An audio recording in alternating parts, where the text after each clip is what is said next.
So the crisis now, and this is, I mean, without question, the biggest crisis since World War II.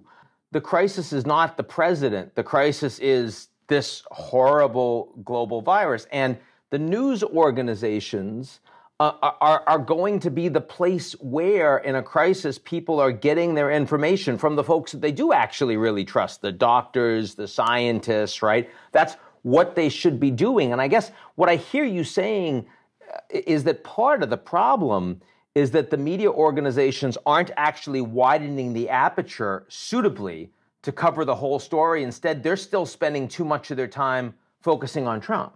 Yeah, and I mean, it's not easy to widen the aperture away from Trump. I mean, he's this incredible gravitational force. He's basically a television producer who's making lots of highly entertaining content for us all, and his decisions really matter. The mistakes he's made, are going to wind up having massive consequences. And it's not just Trump, right? I mean, it's partly just, it's in a big national crisis. Nobody is saying, we have a big national crisis. What does the governor of Washington say?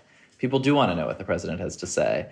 He was so feckless in his public appearances in those early days that there was this, I think, both sense of, gosh, maybe we should totally tune him out, but also, oh my God, what's he going to say next? You've said that these news organizations, shouldn't take the bait. But, you also wonder, I mean, when President Trump is having a press conference and, I mean, he's literally attacking those journalists directly. You've said repeatedly that you think that some of the equipment that governors are requesting, they don't actually need. You said New York might not need 30,000. You said it on Sean Hannity's Fox News. The question is, how is that going to impact? Excuse me, you didn't hear me. That's why you used to work for the Times and now you work for somebody else. Mr. President, my question is... Don't be threatening.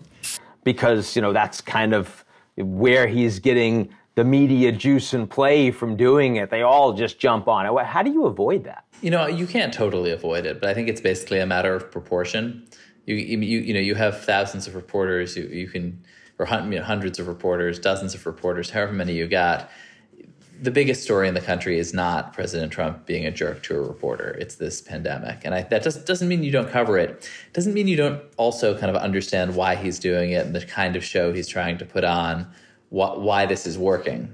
Because those are important stories, but probably not the biggest story today. There's even been talk about, from some of the, folks that really don't like him, maybe we shouldn't be covering his live press conferences every day. And of course, before they were saying he's not giving us any press conferences. He's not talking now, of course, surfeit of riches from that perspective. Yeah, I mean, it's a tricky question. And what's the ideal sort of way for the media to behave as a piece of public health infrastructure rather than as, an entertainment network?